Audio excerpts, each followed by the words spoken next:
Hello, and welcome back to Physics 100. This is practice exam number 3, a walkthrough through the exam and a solution set. We're going to start with a multiple choice and just move through the entire exam. So starting with multiple choice number 1, you've got a sound of a particular intensity produces a loudness of 110 decibels at a certain location. If you decrease the intensity down to 10% of its original intensity, what's the loudness now? Well, in short, this is a question that asks you to think about how intensity is related to loudness, and it's related through kind of a logarithmic relationship, right? If you remember that log here, right? The sound loudness, we'll call it L, is 10 decibels times log of the intensity. So that's where the intensity is going to go, over some standard intensity, right? And in this problem, it doesn't really matter what the standard intensity is. It'll matter later. In the free response problems, I'll write it down here anyway. It's 10 to the minus 12 watts per meter squared. As kind of just a set standard intensity level, right? That's just what we need to pick in order to scale, to pick a starting point for the decibel scale, right? Could have been anything, but we picked, right, 10 to the minus 12 watts per meter squared.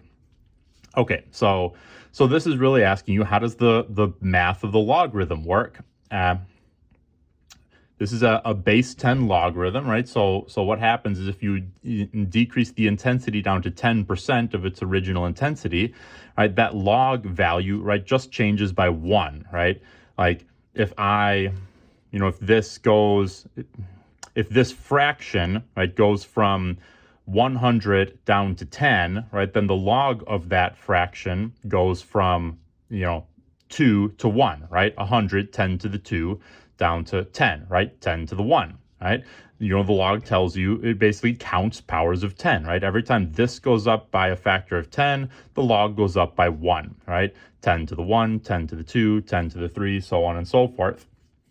Right, so if you increase or decrease the intensity, right, by a factor of 10, right, multiply by 10 or divide by 10, you increase the log by 1, right, and then you take 10 times the, increasing the log by 1, right, you're increasing the loudness by 10, right, so it's a factor of 10 increase in intensity is 10 decibel increase in loudness, right, decrease by a factor of 10, right, that's 10%, and the intensity is going to be decrease loudness by 10, right? Goes from 110 decibels down to 100 decibels, right? That's answer choice A there. So a little bit of math to start that off with, but if you're familiar with how that loudness scale works, then it's not so bad. Okay, question 2. Light from a star is found to be redder than its atomic emission spectrum suggests. You would guess that this star is doing what? Okay, so just reading it, you can probably guess that this is a Doppler shift problem. Redder, if you remember back to the electromagnetic spectrum, redder means larger wavelength. Larger wavelength, right? If you remember the Doppler shift formula, how that Doppler shift works, right? If you're going to stretch that wavelength, that means the star is moving away from you. So answer choice B, redder, larger wavelength than you'd expect. Stars moving away, right? It's stretching out that wavelength. So rather straightforward question if you remember how the Doppler shift works. Okay, question 3 about magnetism. It's possible to create a single magnetic north pole without a partner south pole by doing what? In short, that's not possible, right? It's in fact not possible to create a single magnetic north pole or a single magnetic south pole, right? All magnets are going to come in pairs. Pairs of poles, no matter how they're constructed, right? Whether it's a bar magnet or produced by an electric current, right? So the answer here is going to be D, right? None of these will work, right? None of A, B, or C will work. In fact, nothing will work. Right? There's no such thing as a single magnetic charge. Okay, question 4. A 400 hertz sound wave and a 200 hertz sound wave are traveling through the air. Which of the following statements is true? You want to know which has the larger wavelength or which has the greater speed. Okay, well, if they're both sound waves, both traveling through the air, they both have the same speed. So C and D are both right out, right? Neither are going to have the greater speed, same speed on both of them. Okay, since they both have the same speed, whichever one has the higher frequency will have the shorter wavelength. Whichever one has the lower frequency will have the larger wavelength. A, right, 200 hertz wave has the larger wavelength. Okay, question 5. The distance from one peak on a wave to the next is called that's the wavelength, right? Since it's asking you about distance specifically, you're looking for something measured in length, right? Units of length, that's going to be wavelength, right? It's the only thing there that's measured in units of length. Yeah, so those are the 5 multiple choice questions on the practice exam. We can move on to talk about the free response questions. Look at free response 1. So here we're working with a guitar amplifier, right? So the amplifier is capable of emitting 100 watts of sound power. That's a lot of sound power, right? 100 watts.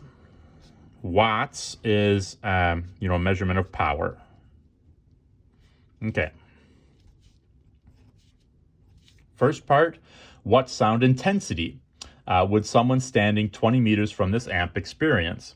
Okay, so this is kind of asking you to remember the relationship between power, intensity, and loudness.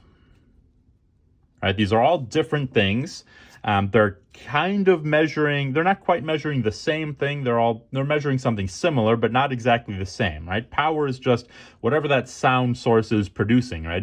That's not going to change depending on where you are with respect to the source, how far you are away from it. It's just how much power is being put into making sound. Intensity is what you're going to experience, or what some microphone is going to experience, depending on what the source is and how far away it is from the source, right? So the intensity, right, there's power, right? Intensity, I, is power over 4 pi times the distance from the source squared, right? If you remember back to your geometry, right, this 4 pi r squared, right, that's the surface area of a sphere of some radius r, right? R is, remember, how far from the source are you, right? So it's kind of like imagining you put the source at the center of a circle, at the center of a sphere, and you put yourself at the edge of that sphere somewhere, right? The sphere has radius r. It's got surface area 4 pi r squared, right? It's some imaginary sphere. The intensity you're going to hear is the sound power divided by the surface area of that sphere, right? Because that sound goes out from the source in all directions. It needs to be spread over that whole sphere.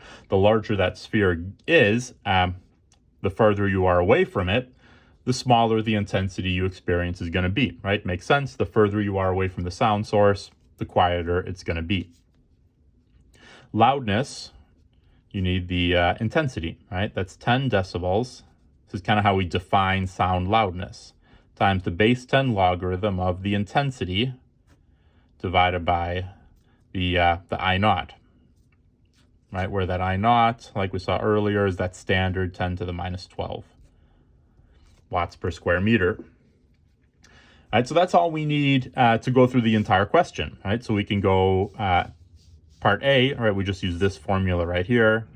Intensity is 100 watts over 4 pi.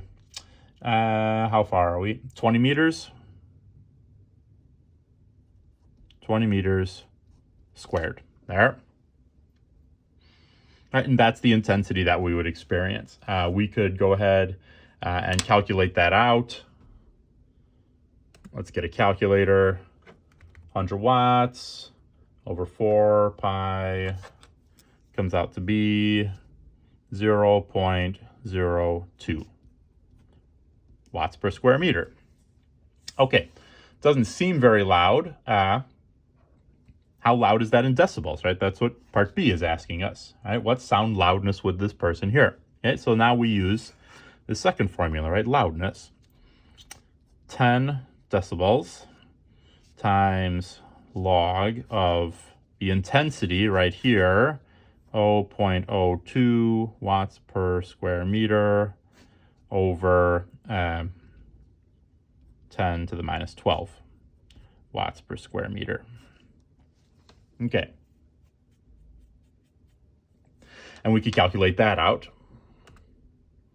Unfortunately, it's not just, if this was 0.01, right, this would be super easy, right? 0.02 makes it a little bit harder. We'll need a calculator, right? 10 times base 10 log of 0.02 over 10 to the minus 12. All right, and I get 103 decibels. All right, 103 decibels is pretty loud.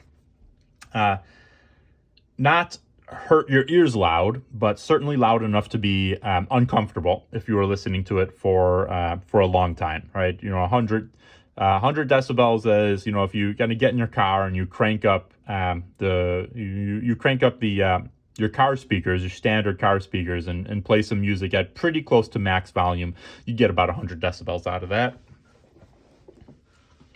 All right, let's look at the last part of the question. If you wanted to decrease the loudness by 10 decibels, what power should you turn the amp down to? And okay, that's, if you remember back to the first multiple choice question, if you're really familiar with your logarithms, then you can do this in almost a single step there. Decrease loudness by 10 decibels, right? So loudness goes down by 10 decibels, right? Well, what that means is that intensity goes down by 10 times, right? By a factor of 10, right? That's what it means for the loudness to decrease by 10 decibels. Intensity has to go down by a factor of 10. Okay, so how can we make that happen, right? Well, instead of 0.02 watts per meter squared, we need to be 0.002 watts per meter squared. If you're at the same distance, the only way to do that is to decrease power down by factor of 10, right? So here the power just goes down to 10 watts, right? And you decrease the loudness by 10 decibels, right? So if that was a 10 watt speaker, a 10 watt amplifier, right? The loudness you would hear out of that would be 93 decibels instead of 103 decibels. Okay, let's move on to free response question 2. Let's get a new paper. Okay, this is a Doppler shift question, right? It's asking you use 330 meters per second for the speed of sound, and 3 times 10 to the 8 meters per second for the speed of light. Okay. Here, you got 2 parts, right? Part A is a sound part, right? A fire truck siren blares with a constant pitch of 350 hertz. Frequency, that's the pitch, that's a source frequency, 350 hertz. If the truck is moving towards you with speed 30 meters per second, what tone do you hear? All right, well, this is really just asking you to recall the Doppler shift formula. It's going to be a one-step question once you use that formula. All right, Doppler shift changes the observed frequency. It's going to be the source frequency times some fraction, right? The speed of sound plus the speed of the observer over the speed of sound plus the speed of the source. We'll write out source there. Okay, here, the observer, you're not moving, so that's going to be 0. The source speed is going to be, let's recall there, is going to be positive if it moves away from you. Positive if moving away.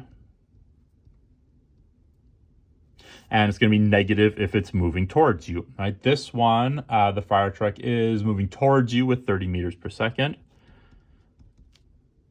350 hertz, that's the source frequency. Speed of sound, 330 meter per second. Speed of sound, 330 meters per second, minus 30 meters per second. There. We can calculate that out. we get 330 over 300 times 350 hertz, 385 hertz there. And that's the tone you hear from that fire truck moving towards you, right? It emits a certain tone, 350 hertz. You hear a higher tone, right? While it's moving towards you, the pitch goes up. When it passes you and moves away from you, then the pitch will go down again. Okay, part B is talking about lights now. You've got a star, emits a hydrogen spectrum line at 388 nanometers, right? So that's a wavelength now, 388 nanometers. All right, that's the source wavelength. Okay, a telescope on Earth observes the light at 330 nanometers. So you have an observed wavelength, 330 nanometers. Okay, what's the speed of the star, and is it approaching or receding from Earth? Okay, so here the wavelength is shortened, right? So since the wavelength is shortened, then you know that this star is going to be approaching Earth rather than receding from Earth, right? When one object is receding from another, the wavelength gets stretched, right? That's how the Doppler shift works. Wavelength goes up when it's receding. Wavelength gets compressed, right? When the source is approaching, right? So you know, you kind of have half of it already, right? Without doing any math, right? You know it's approaching, right? The wavelength is shifted down, right? It's compressed there. Okay, what speed is it moving at, though? That's the question we want to answer now. Okay, we'll use the relationship. Speed is wavelength times frequency, right? So wavelength is going to be speed over frequency. Frequency is speed over wavelength. That's the one we want, actually, right there. So that I can replace the observed frequency with an observed wavelength, right? The source frequency with a source wavelength, right? So instead of frequency, observed frequency, I've got C over observed wavelength is C over source wavelength, right? That's frequency, observed frequency. That's source frequency. And times the same stuff here. V source, sorry, not source. Here it's just speed of light plus observing speed over speed of light plus source speed. And here, again, the observer is not moving. So that's gone. All right, so I've got to solve for this guy. That's what I want to know. C's cancel out. So I've got 1 over lambda naught is 1 over lambda source, right? 1 over observed wavelength is 1 over source wavelength. C, which is 3 times 10 to the 8 meters per second, over C plus source speed. That's what I want. Let's go ahead and try to solve for this. We'll take the reciprocal of both of these guys. That's lambda naught is lambda s times 3 times 10 to the 8 plus source speed over 3 times 10 to the 8. And we can go through and do a bit of algebra. Solve for that source speed, right? We'll multiply both sides by this 3 times 10 to the 8.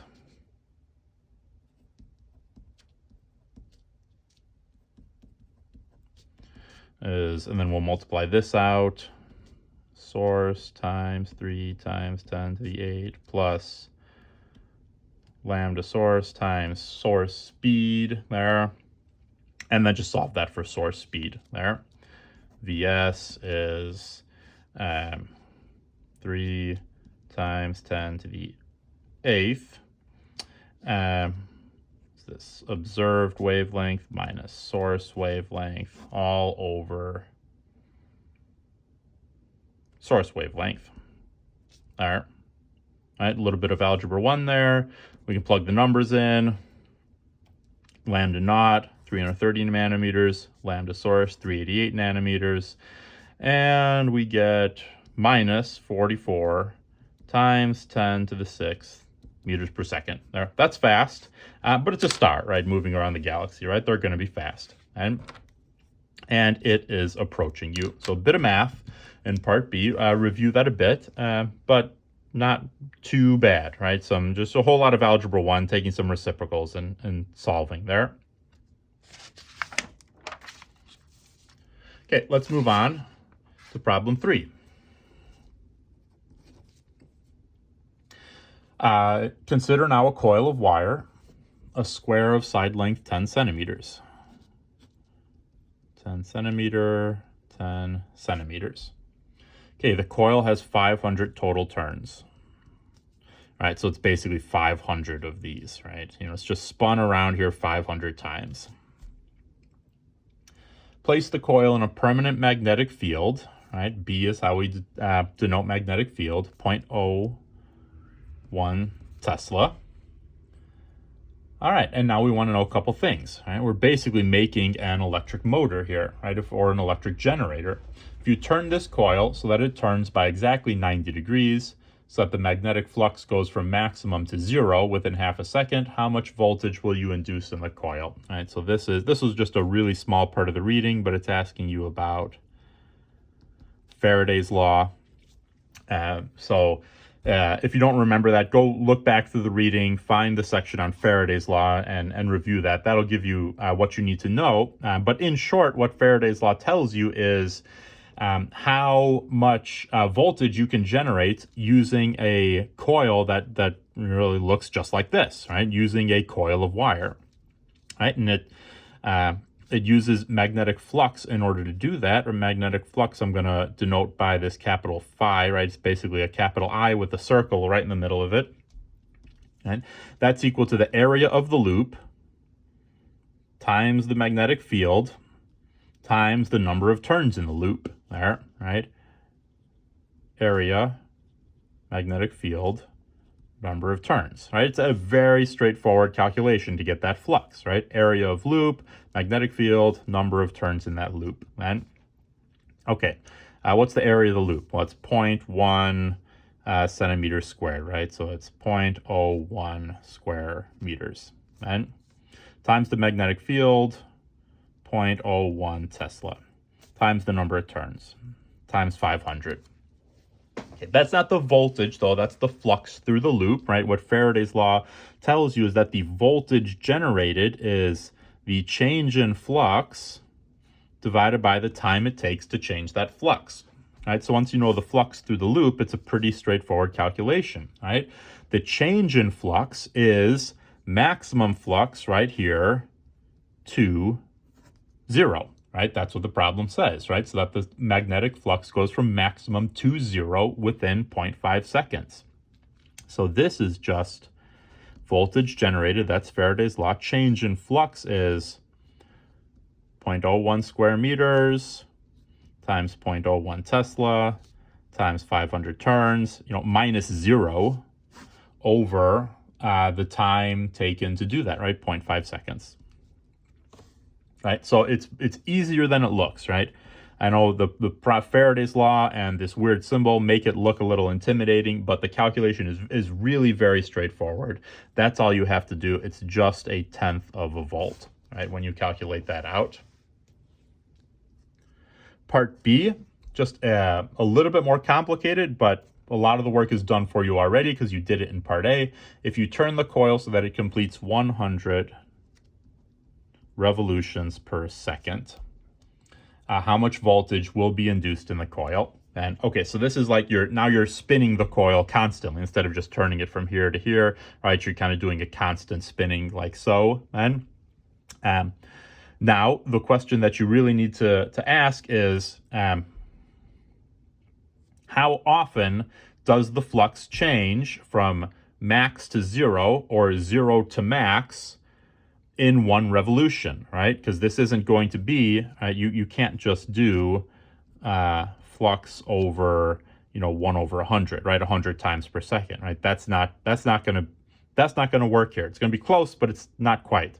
And the reason why is because the flux changes from maximum to 0 more than once per one revolution, right? One revolution is spinning the total coil all the way around, and until it comes back where it started.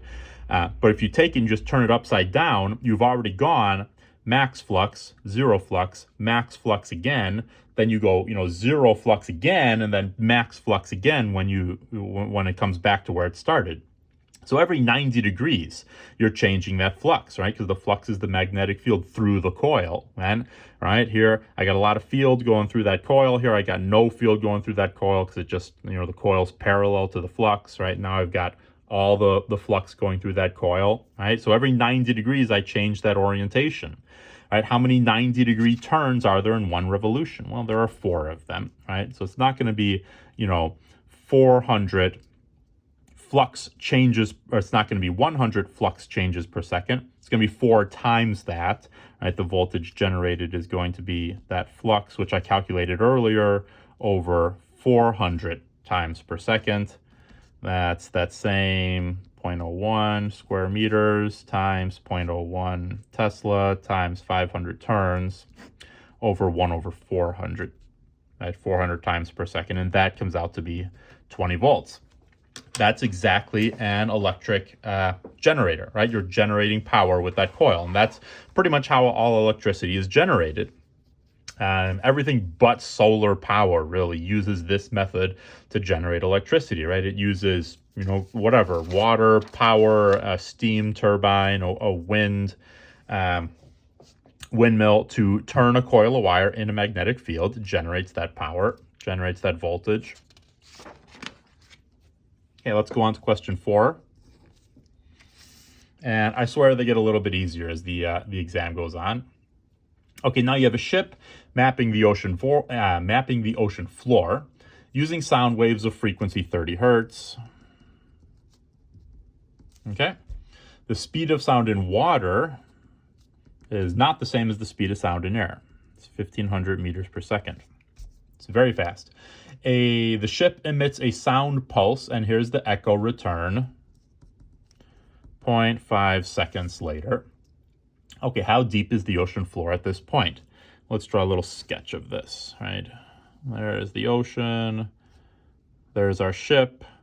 It emits a sound wave. Sound wave goes down here, bounces off the ocean floor, goes back up here, right? This is some distance d, right? That's the depth.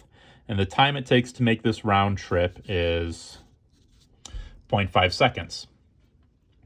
Okay, if I want to know how deep that ocean floor is, I want to know this d, right? We're just going to use a very straightforward equation here, right? Distance is speed times time, there. Okay.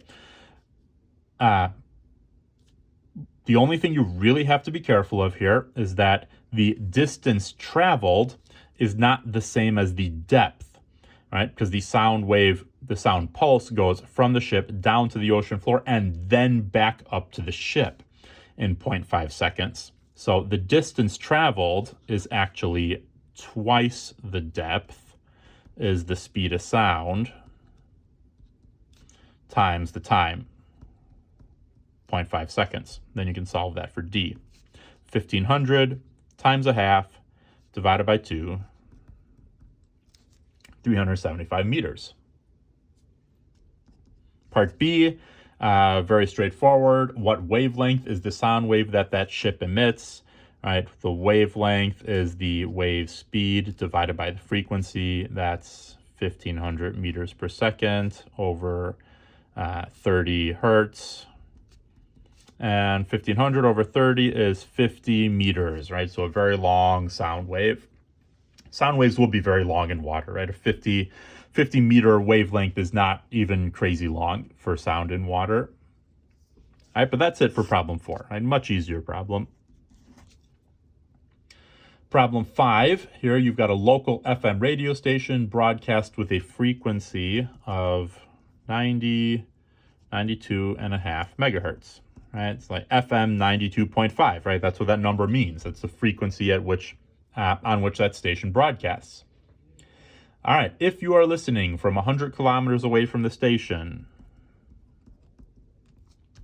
how long does the radio wave take to reach you? Well, that's a speed problem, right? Wave speed C is distance over time, right? So the time it takes to reach you is going to be the distance, that 100 kilometers, over the wave speed. 100 kilometers or 100,000 meters, right, over wave speed. And its radio wave is a light wave, right? So it's just C. 3 times 10 to the 8 meters per second over 3 times 10 to the 8 meter per second. And we can calculate that out. It's going to be a very, very small number. Let's go and get our calculator. 100,000 over 3 times 10 to the 8. Right, the time taken is 0.0003 seconds, right? So it'll get to you in a very, very short amount of time, right? It would be even difficult to measure how long it takes you, almost instantaneously. Okay, part B, what is the wavelength of that radio wave? Well, here we're just doing the same thing we did in problem 4. All right. Wave speed over the frequency is 3 times 10 to the 8 over 92.5 megahertz. Mega is times 10 to the 6 there. So we can go ahead and calculate that out as well. 3 times 10 to the 8 over 92.5 times 10 to the 6. And I get about 3.2 meters. Right? So it's a macroscopic wavelength. That's a typical wavelength for a radio wave, right? And in the range of kind of centimeters to meters to tens of meters, maybe even to hundreds of meters. That's about the typical wavelength of most radio waves. Okay, and then on to our final question. Number 6, standing wave question. So here we've got the speed of a wave on a guitar string, 200 meters per second. The string has a certain length, 0.75 meters. Here, we want to draw the fundamental frequency standing wave pattern for the string. Guitar string is fixed on both ends. There. And the fundamental standing wave pattern for the wave on a string looks like half a wavelength. Looks like that, right? If you wanted to, you don't have to, but if you wanted to continue it, right, you could draw full wavelength there, right? That'll be one full wavelength, right? And what you would see, right, if you have a large enough string that vibrates slow enough to see it, right, you would see this, right? If you pluck that string, it would oscillate up and down, right, like so, right? Kind of make a pattern that looks like that, right? It would go from here to here and then back again. It's basically how all waves on strings work. Yeah, what do we want to know, right? Draw the fundamental frequency standing wave pattern for the string. Well, that's it, right? 0.75 meters from here to here. That's what it looks like. That's all you have to do for that part A. For part B, determine the fundamental frequency and wavelength for this string, right? So whatever frequency you determine, that's the dominant tone you hear when you pluck that string, right? So if you're designing a musical instrument, a piano, a guitar, anything that uses a string to produce a sound, this is how you'll determine what note that string is going to play. Okay, so here, now I know that I've got 0.75 meters from here to here. It's going to be easiest to determine the wavelength first. In fact, it's going to be, if you've drawn the picture correctly and labeled this distance, it's going to be almost trivial to determine the wavelength because this 0.75 meters is half a wavelength, right? A full wavelength is going to be from here past this half point and all the way out to here, right? It's just times 2, right? 1.5 meters. Okay, that's the wavelength. What's the frequency?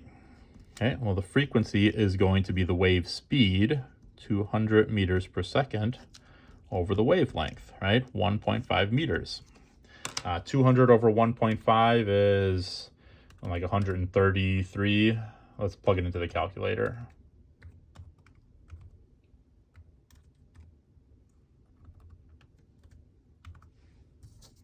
$133.3 hertz, and that's the tone you'll hear when you pluck that string, right? A pretty low tone. Okay, that's problem 6. That is the end of the practice exam. Go through and work those problems again. Try to work through them without looking at the notes and then review. And if you have any questions on how they work, then please let me know. If not, then I'll see you in the next video or you'll see me in the next video, and good luck on the exam.